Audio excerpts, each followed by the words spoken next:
Now we are going to cross over to our Ocean for Global Insight and an in-depth look at important developments in world affairs. Thanks very much, Mark. It is indeed time for Global Insight, where we speak to experts from around the world to hear their views on issues making headlines. And this week, we wrap up the biggest stories of 2021 as we head into the new year. First, beginning with the U.S. China rivalry stretching across all fields from trade and technology to values and development. Well, former President George Bush called Beijing a strategic competitor, but now the U.S. has named it the #1 threat to America's national security. And the two sides have not been able to narrow their differences throughout the year. And we review the situation with Dr. J. James Kim, Director of Asan Institute for Policy Studies, specialising in American politics and policy. It's lovely to see you again, Dr. Kim. How was your Christmas? Nice to see you. It was family time, and Merry Christmas to you and everyone else at Arirang. Thank you. A very belated Merry Christmas to you too. And, well, OK, getting straight into the questions now. Firstly, we've heard the term Thucydides trap being used quite often in recent years. What is your position on this theory? Do you think the US and China are structurally destined for war? So the origin of the theory goes back about 1,600 years, and it's in reference to the Peloponnesian War, which was fought between Athens and Sparta. The name Thucydides refers to the Athenian historian who took note of this event and authored a book about the incident. In it, he describes a war that Athens and Sparta fought largely because an established power, in this case Sparta, felt threatened by a rising power, which at the time was Athens. And the lesson from this history is that a disruption in our international balance of power can lead to war. And the Thucydides trap is a term coined by Graham Allison, as you noted, which describes this theory. So fast forward to today, what we have post-Cold War is an international system that has been moving from a bipolar competition between Soviet Union and US, followed by a hegemonic world order under US dominance, moving to yet another bipolar or even multipolar world dominated once again by great power competition involving China, the US, maybe even Europe or Russia. And I think the jury's still out on Allison's claim that the U.S. and China is structurally destined for war. And I guess it's important to define what we mean by war, but it's definitely a competition and one that has the potential to develop into a kinetic conflict. And well, amid this competition, Dr. Kim, we're seeing a growing military build-up around the South China Sea, and there's been growing concerns that this might actually escalate into full-scale war. And well, amid all this, the US Congress, they passed the National Defense Authorization Act, and they actually added $2.1 billion to the Defense Department's budget request for the Pacific Deterrence Initiative, with lawmakers emphasizing the importance of this initiative for the security of the Indo-Pacific. So what would this initiative actually entail? So a bit of context. Congress approved the largest U.S. defense budget in history just recently, and amounts to about $778 billion. Some of this is obviously linked to the rise in price we saw over the last year due to inflation, but as you noted, we can't leave China out of the discussion. And PDI, or Pacific Deterrence Initiative, certainly accounts for some of this, with about $7.1 billion, which is about 1% of the total budget. Still significant. About $4.7 billion of that is allocated to augmenting the U.S. naval strength, and $3.5 billion for additional military-related, base-related expenses. I think the move certainly signals the seriousness about China, but the budget line item itself is relatively small in relation to other spending items. But if you look more deeply into the broader budget, I think you can say that Congress has increased spending in other areas that matters more. And we see the focus is squarely on China.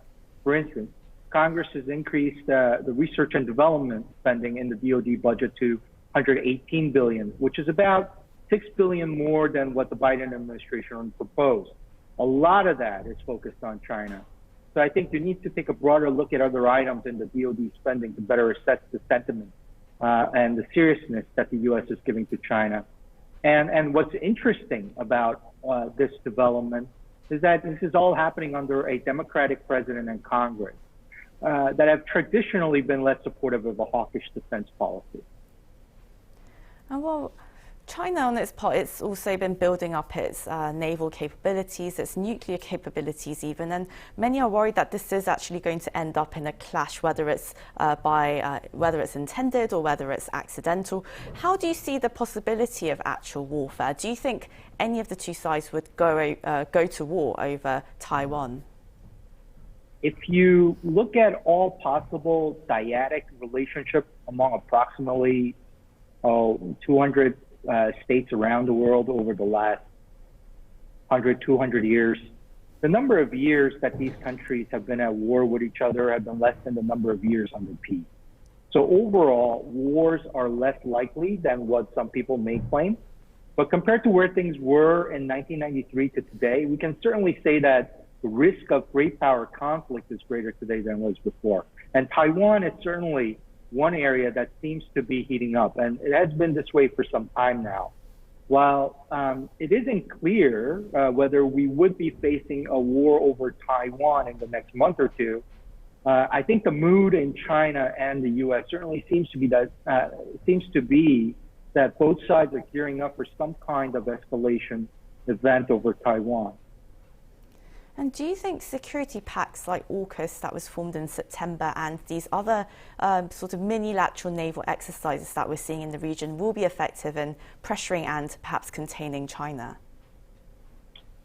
In answering that question, I think it's important for us to understand the factors that are motivating China's rise. And from the U.S. perspective, I think the view is that it has less to do with what the world is doing or not doing about China's rise and more to do with what China is doing internally to position itself as a future-oriented economy for the 21st century.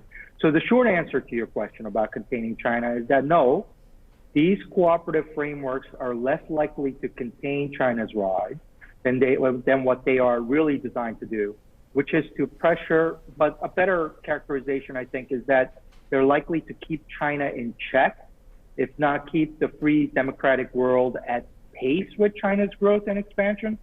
So the effectiveness and the success with which these countries would be able to do this will depend largely on how robust and stable these cooperative frameworks are as we move into the future.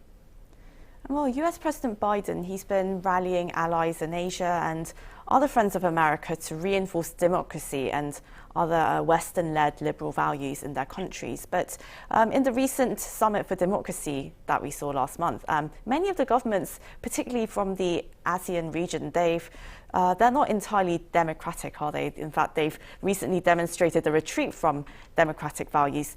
Do you think this value-based approach is going to actually get countries on America's side? I think you're right. At the moment, it doesn't look so clear. It seems that advanced democratic countries are aligned with this view for now. But again, this will depend on the extent to which democratic tendencies can continue in the future. We saw a lot of domestic trend towards adopting nationalist or less globalist approach to foreign policy over the last 4 to 5 years. We saw some of this trend affecting South Korea as well. The question is whether this trend will continue in other parts of the world, for the next 5 to 10 years. I think countries like Australia, Japan, UK, and Biden-led US, among others, appear to be banking on this belief to the extent that they're emphasizing values. But countries in other parts around the world, including ASEAN, are less aligned with this view for now.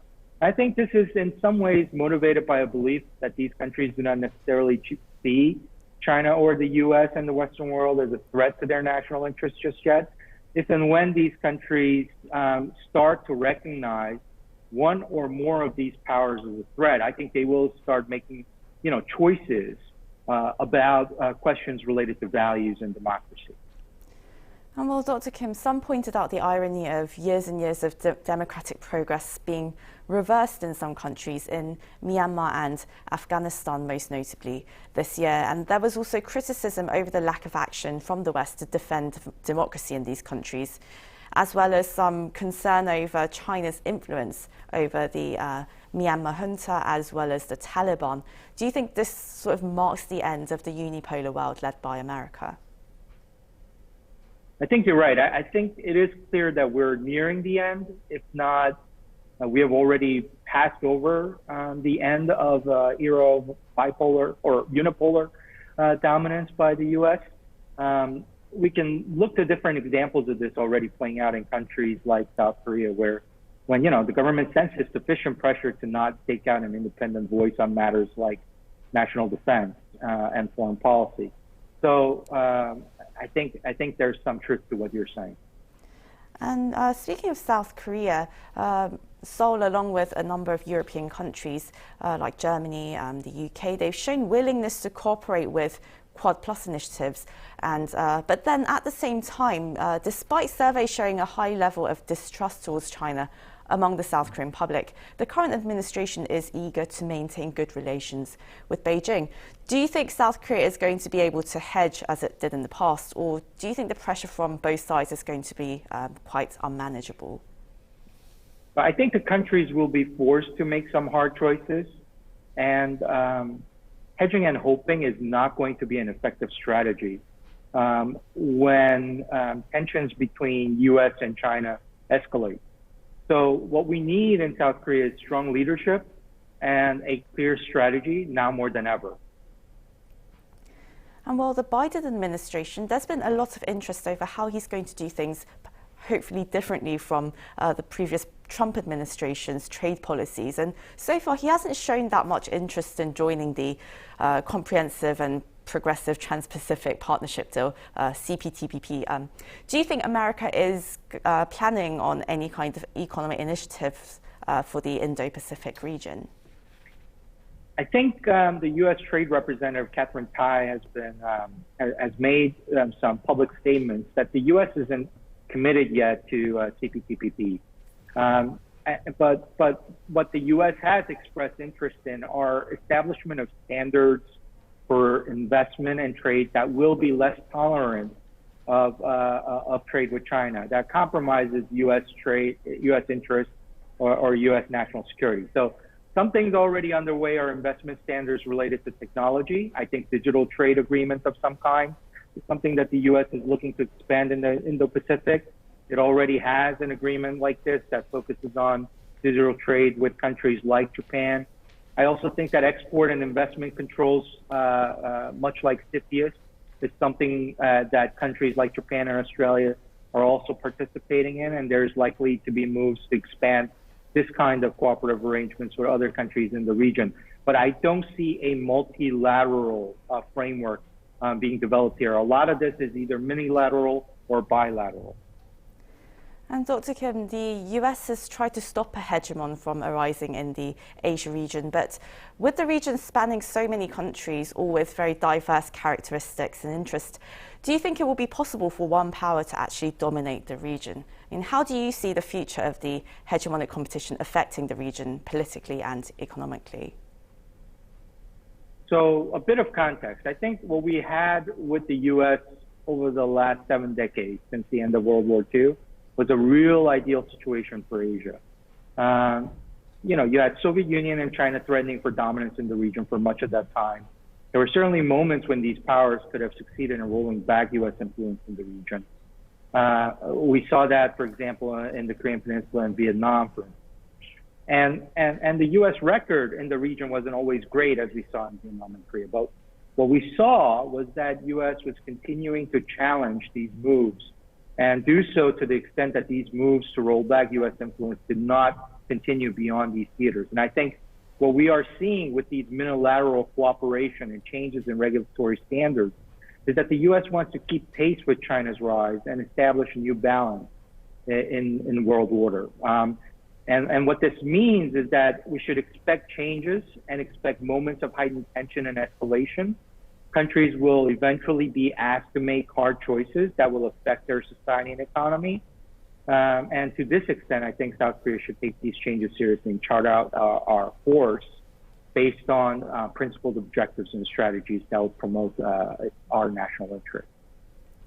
Well, that was Dr. J. James Kim, Director of Asan Institute for Policy Studies. Thank you so much for your time, your wonderful insights throughout the year, and have a very happy new year.